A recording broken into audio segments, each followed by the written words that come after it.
To Orbea or not to Orbea? That is the question. About a year and a half ago, I bought an Orbea Wild mountain bike. It's an electric bike. Recently, the frame snapped.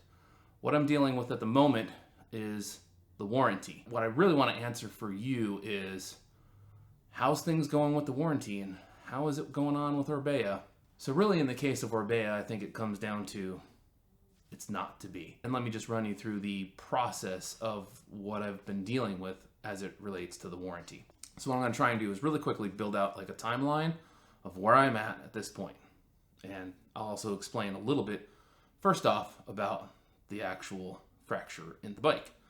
Not the fracture that I have in my hand, which is unrelated to the bike. This actually happened on my Evil the other day, riding my other bike. So I was riding with one of my friends, and we're at the park called Triple Mill. It's just a very easy park nearby. My bike started to creak a little bit, and this was like on a Thursday. Thursday evening, we went out for an evening ride after work. I just thought it was a creak. Maybe there was something that needed to be greased. I was planning a ride the next day. I went out, and I was actually pedaling up the hill. All of a sudden, I realized, like, when I pressed down on the right or I pressed down on the left, that it seemed like something was moving underneath my feet. Felt really odd. It was happening on a climb, and couldn't figure out what it was. Got off the bike, looked at it, and what actually had happened was the seat post cracked in half completely. The creaking the day before was probably the start of that crack. Not a crazy park, not anything like that. I don't really jump anymore ever since fracturing my hand.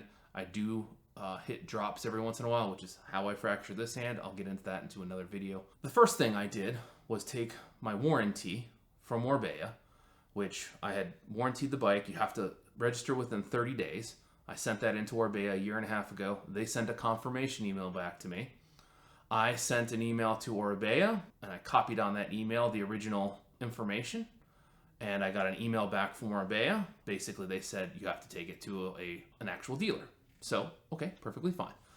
So I went to look for my local bike shop that I had originally purchased the bike from, and I come to find out they are no longer an Orbea dealer. Perfectly fine. I'm going to take it to another shop. They're about 45 minutes away. I called them up just to talk through the process with them first. One of the things that struck me was immediately they said, well, this is going to be a really long process. I'm not sure why it has to be a really long process, but they said it's going to be kind of long and difficult. Okay, fine. I brought the bike in. That was the first step. And they were asking for an actual paper receipt that had the purchase on it. And I said, well, I don't think I have that. It's a year and a half ago. But I do have the information from the warranty. So came back home, emailed them the information, and thought that would be sufficient in order to move the process along. So a couple days later, I called the shop just inquiring about if they've spoken with Orbea and if the process has been started. And they basically come back to the same point of saying, well, we need a paper receipt stating that you are the person who purchased this bike. What they're getting at is, if somebody sold this bike to somebody else, you're no longer the original owner. We're not going to warranty the bike. Again, I said, well, I've sent you the original information from Orbea that's registered to me. I don't understand what the problem is. And they said, well, this is just how Orbea works. At that point, I call the original bike shop. And here's the next striking thing that I found. The bike shop told us, or told me, I should say, that we are no longer a dealer of Orbea for these specific reasons. They're very difficult with warranty. They were having a lot of similar issues. And I also looked online and found many similar issues, and people have a fracture in their seat post tube where the shock connects to the bike. There is a weld. Now, this is a hydroformed aluminum frame, and the weld apparently is somewhat ground down to make it look nicer, and then painted, because it goes, I guess, with the aesthetic of the rest of the bike. So I'm reading one of the forums, and one of the common things that I'm seeing in the forum is that Orbea is really cool about it. They'll work with you. And in fact, if you want to upgrade to a carbon frame, you just pay the difference, get a carbon frame.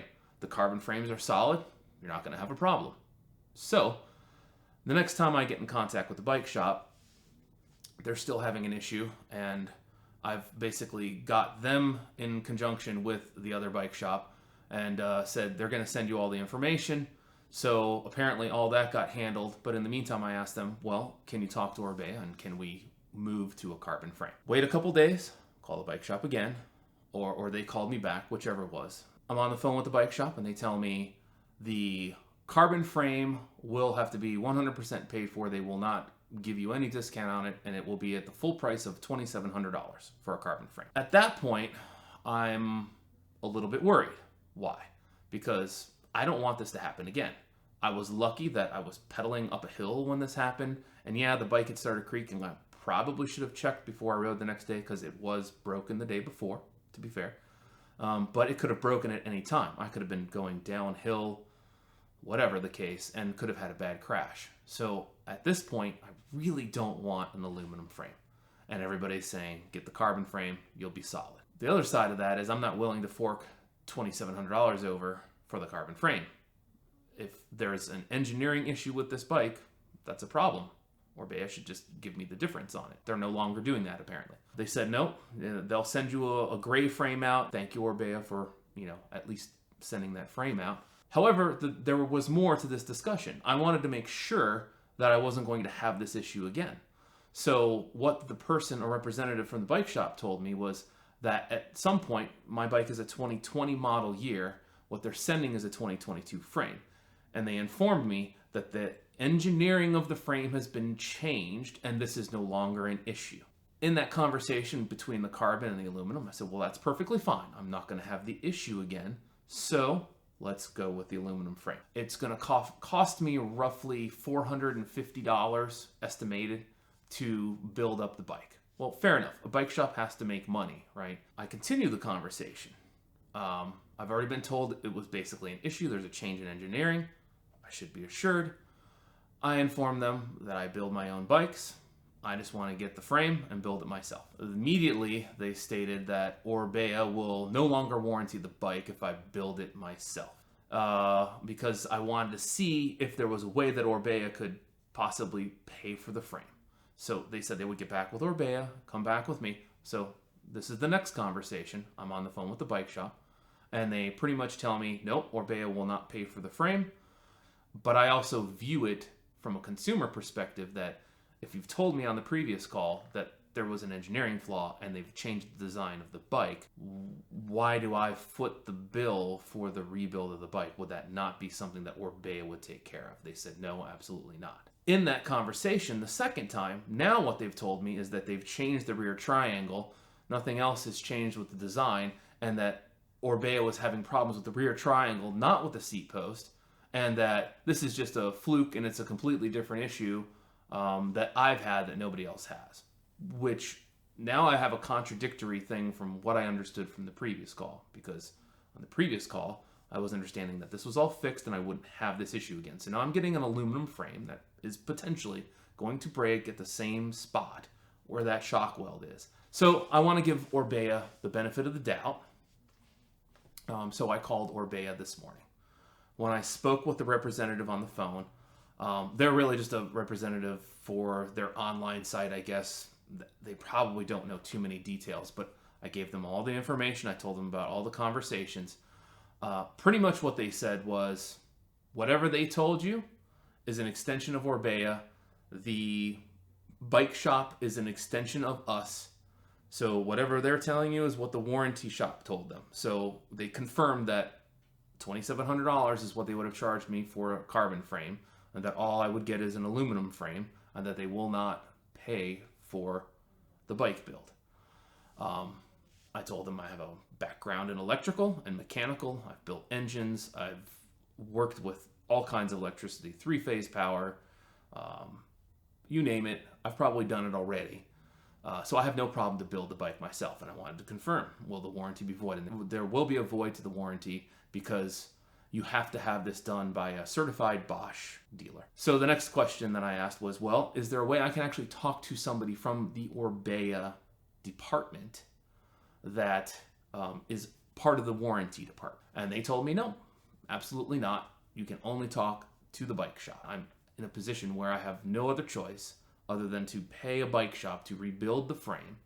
and have a high likelihood, from what I've researched, of having the same exact failure. I'm very grateful that obviously Orbea is warranting the frame, but if they've done these things for other people to upgrade to a carbon frame and pay the difference, and I'm willing to pay that, I don't understand why I'm being denied the same thing that they've obviously done for other folks. So I'm very, very disappointed in Orbea for these reasons. The other piece of information is that when I called my previous bike shop, as I kind of talked about before, they flat out said they don't deal with Orbea anymore. They're no longer a dealer because of these issues and because of all these things that have happened. A lot of people have had problems with these bikes, and Orbea was very, very difficult to work with. If a bike shop, one of the most reputable bike shops in the Atlanta area, is telling me this, I don't think that spells very good news for people buying an Orbea. Take it or leave it. It's my experience, your experience, or someone else's experience with Orbea may be different. But I will just say that I would never purchase another bike from Orbea ever again. Not with what I've just experienced. Maybe I'm an asshole. I don't know. You decide. Comment below. But let me give you also a little bit of history on how I wound up with an Orbea. So, I wasn't looking for an Orbea. In fact, when I bought this bike, which was in a 2020 model in 2021, it was because I was going on a bike trip to Colorado. I was going to be at higher elevation. I wanted to bring an e-bike. I wanted to do lots of miles out there and have a lot of fun. So this is during COVID, all kinds of issues getting parts, getting bikes. There were several bikes that I was eyeing that I did want to purchase, but pretty much nothing was available. Even in extra large, bikes were not available. Generally, medium and large are the two size frames that sell the most, and small and extra large are more available. I was going to a couple bike shops, and I went into the bike shop that I purchased it from. They had this Orbea there, so I took a look at it. It was a fair price, so I went ahead and I purchased the Orbea. I've invested a lot into the bike. I actually had a piggyback battery put on the bike. I've upgraded the wheels, and speaking about warranty, I actually bought Noble TR41s, and I shattered one of the rims during the same time where it's kind of hard to get stuff. I reached out to Noble, and they had within a week a wheel to my house, like no questions asked, just boom. That's the way that I feel like you treat somebody. So I could recommend Noble to anybody. They're fantastic. But Orbea, with all of the hoops when I had a registration, perfectly ready to go. I'm the same person. I've checked in this bike. I've sent them the information, and they start going through all this mess of getting a receipt, and I have to contact the other bike shop, and they took a week to battle me on that because they just don't want to warranty it, etc. It just doesn't give me a good feel. Be aware, and if you are going to buy an Orbea, I recommend you splurge and get yourself a carbon bike. I would have preferred as well to have a carbon frame. Take it with a grain of salt. Just do your research. Any bike can fail. How it's handled after that is another question, right? Same thing like Santa Cruz. I've owned Santa Cruz bikes. They're just a fantastic company. When you're dealing with Santa Cruz, you basically know that you're not really going to have a problem. If you're the original owner, you have a Santa Cruz frame that breaks, they're gonna hook you up. If you break a set of their wheels, they're gonna hook you up. And if you need bearings, you just send them the information, and they send you bearings out, and you rebuild the bearings in your bike. Fantastic company. But I bought the Orbea purely out of necessity. I wanted this bike purely to go on a trip. And I went on a trip. I had the original wheels on the Orbea, which is like a whole nother story. And I knew anytime I have aluminum wheels, I destroy them. So I'm all about carbon. The first thing that happened within about a month of owning that Orbea was I pretty much destroyed the wheels that came on it, which is why I ended up with the TR41s from Noble. But anyhow, like and subscribe, and I hope to get some more videos out in the future. I'm a pretty busy person, so unfortunately I work too many hours, and I've been fattening up because I'm always injured. So thank you for watching.